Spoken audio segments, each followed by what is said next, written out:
सोने की कीमतों में हाल ही में काफी तेजी आई है। इस साल सोना 40 से ज्यादा बार ऑल टाइम हाई पर पहुंच चुका है।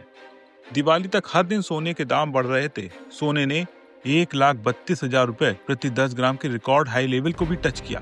हालांकि दिवाली के बाद सोने की कीमतों में लगातार गिरावट देखने को मिली। सोना अभी तक करीब 13,000 रुपए तक सस्ता हो चुका है और ये 1,19,000 रुपए के स्तर पर पहुंच चुका है।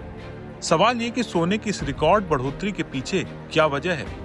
इस बारे में तरह तरह के कयास लगाए जा रहे हैं। कोई कह रहा है दुनिया भर में केंद्रीय बैंकों द्वारा की जा रही खरीदारी के कारण सोने के रेट बढ़ रहे हैं। किसी का तर्क है कि दुनिया के कई देशों में चल रही अशांति के कारण भी सोना चमक रहा है। एक थ्योरी ये भी आ रही है कि अमेरिका अपने भारी कर्ज को चुकाने के लिए कोई बड़ी चाल चल रहा है। लेकिन इन सब के बीच भारत के रिजर्व बैंक ऑफ इंडिया यानी आरबीआई ने सोने की खरीदारी रोक दी है। तो क्या भारत अमेरिका की चाल समझ चुका है? अमेरिका की क्या चाल है? क्यों आरबीआई ने गोल्ड की खरीदारी रोक दी? इसका मतलब क्या है? पूरा मामला इस वीडियो में हम आपको बताएंगे। भारत के फाइनेंस सेक्टर में सोने की तेजी पर खूब चर्चा हो रही है। एक लिंक्डइन पोस्ट में बताया गया कि 1970 से अब तक सोने ने 649 गुना रिटर्न दिया है। इसने लोगों को सोचने पर मजबूर कर दिया कि आखिर सोने के दाम इतनी तेजी से क्यों बढ़ रहे हैं। सोशल मीडिया पर चल रही एक थ्योरी ये भी है कि अमेरिका शायद अपने सोने के भंडार का फिर से मूल्यांकन करने की सोच रहा है। ऐसा करके वो अपने बढ़ते कर्ज को कम करने की कोशिश कर सकता है। दिलचस्प बात है कि अमेरिका के गोल्ड रिजर्व में पिछले 25 साल से कोई बदलाव नहीं आया है। सीनियर वेल्थ एडवाइजर आशीष सेन गुप्ता के मुताबिक आपको सोने की इस रैली के पीछे का असली कारण नहीं पता। अमेरिका अब भी सोने को फेडरल रिजर्व के रिकॉर्ड में सिर्फ $42.22 प्रति औंस दिख रहा है। ये कीमत 1970 के दशक की शुरुआत में तय की गई थी। अमेरिका के पास दुनिया में सबसे ज्यादा 8,133 टन सोना है, जिसकी आधिकारिक कीमत करीब $11 अरब है। आज सोने की कीमत $4,000 प्रति औंस के पार चली गई है।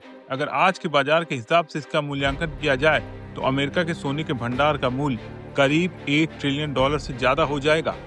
अगर अमेरिका अपने गोल्ड रिजर्व की वैल्यू को रीसेट करता है तो एक तरह का तुरंत मुनाफा होगा। सोने चांदी की चाल पर नजर रखने वाले आशीष बताते हैं, अगर इस कीमत को 10 गुना भी बढ़ाया जाए तो अमेरिका का $1 ट्रिलियन का कर्ज खत्म हो सकता है। लेकिन इससे डॉलर गिर सकता है और महंगाई आसमान छू सकती है। अब लगता है कि अमेरिका की इसी चाल को भारत समझ चुका है। भारत के केंद्रीय बैंक आरबीआई ने पिछले 2 महीने से अपने गोल्ड रिजर्व में कोई इजाफा नहीं किया है। आरबीआई के पास अब 880 टन सोना है, जो अब तक का सबसे ज्यादा है। ये भारत के कुल फॉरेक्स रिजर्व का 12.5% है। अमेरिका के बाद सबसे ज्यादा सोना जर्मनी के पास है, 3,350 टन। इसके बाद इटली के पास 2,442 टन, फ्रांस 2,437 टन, रूस 2,330 टन, चीन 2,301 टन, स्विट्जरलैंड 1,040 टन और फिर भारत का नंबर है। जिस तरह से तूफानी तेजी से सोने के दाम बढ़ रहे हैं और आने वाले दिनों में जिस तरह से सोने की कीमतों में और तेजी आने की बातें एक्सपर्ट्स कर रहे हैं, इस पर आपका क्या सोचना है? आप आरबीआई के इस कदम पर क्या सोचते हैं? कमेंट करके जरूर बताएं। वीडियो पसंद आया हो तो उसे ज्यादा से ज्यादा लाइक करें, शेयर करें और चैनल को सपोर्ट करें। दोस्तों, आपका सपोर्ट ही हमारी ताकत है।